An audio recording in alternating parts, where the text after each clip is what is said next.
You're watching CBS News Los Angeles, The Rundown. Hi, everyone. I'm Susie Sudd. Here are your top stories. Socialite Rebecca Grossman has been convicted in the murders of two boys in Westlake Village. Mark and Jacob Iskander were hit by Grossman's speeding car in 2020. Well, a jury found Grossman guilty on all 5 counts today. 2 counts each of second-degree murder and vehicular manslaughter, and 1 count of hit and run resulting in death. This is video of the Grossman family leaving the courthouse today. Grossman was taken away in handcuffs. She was not allowed to kiss her children. At one point, her daughter yelled toward the Iskander family, saying, "How could you do this?" There were 2 days of deliberation after weeks of testimony. 11-year-old Mark and 8-year-old Jacob Iskander's mother, Nancy, was with her 3 boys at the time of that crash. She says they were out on a walk when 2 of her sons were hit by Grossman's white SUV. She also had to jump out of the way with her youngest son as a black SUV came toward them. The Iskander family says this verdict will not bring their 2 boys back, but they can now finally start the healing process. My family, we've been waiting for this for 3.5 years now. We've been waiting to trust the justice system. So today we're just giving glory to God. Every day in court here felt like I'm attending the funeral of the boys again. We have been waiting for a closure. Honestly, we have been waiting for Mrs. Grossman to apologize, to take responsibility, and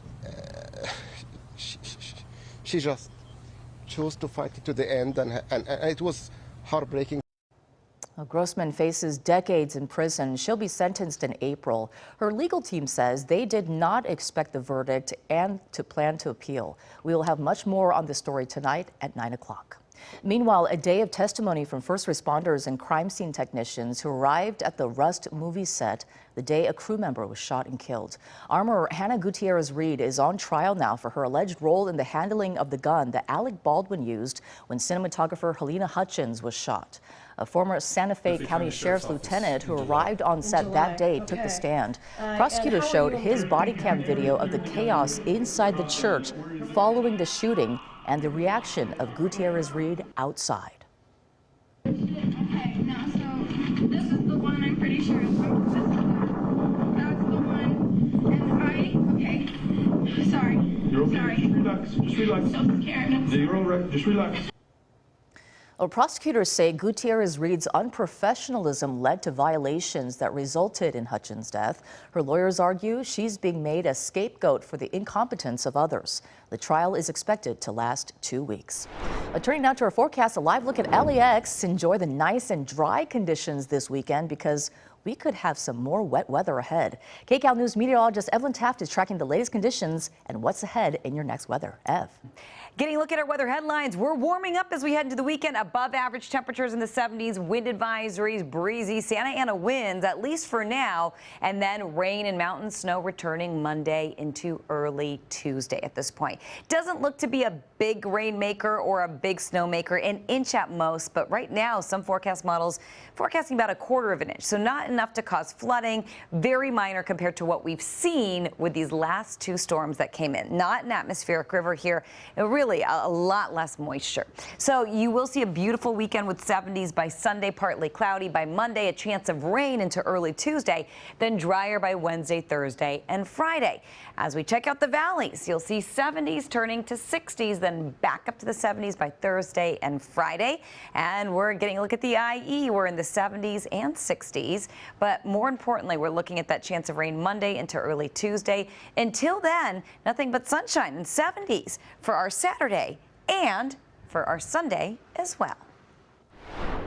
Former President Donald Trump and former South Carolina Governor Nikki Haley are making a final push tonight in South Carolina ahead of tomorrow's Republican primary. KCAL News reporter Erica Brown now with the latest.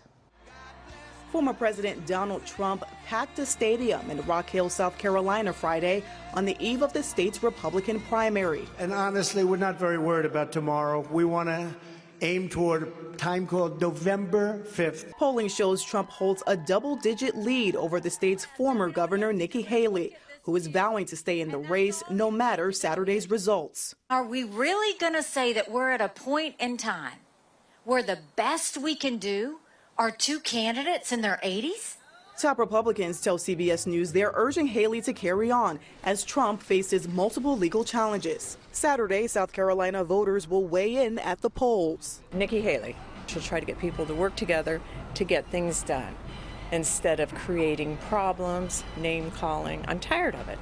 Trump is too smart for these people. He's going to walk, and he's going to walk clean, and all the charges will be dropped. Both candidates also clarified their positions Friday on a ruling by Alabama's Supreme Court that says frozen embryos can be considered children. The ruling has paused some in vitro fertilization treatments in the state. Government doesn't need to start intruding into this. We need to make sure that fertility processes are available to anyone who wants to have a baby. I strongly support the availability of IVF for couples who are trying to have a precious little beautiful baby. Trump has taken credit for the Supreme Court decision overturning Roe v. Wade, but has warned Republicans that overly conservative reproductive policies could alienate moderates. Erica Brown, CBS News, Washington. This has been CBS News Los Angeles, The Rundown. Thanks for joining us. We'll be live at 8 here on CBS News Los Angeles.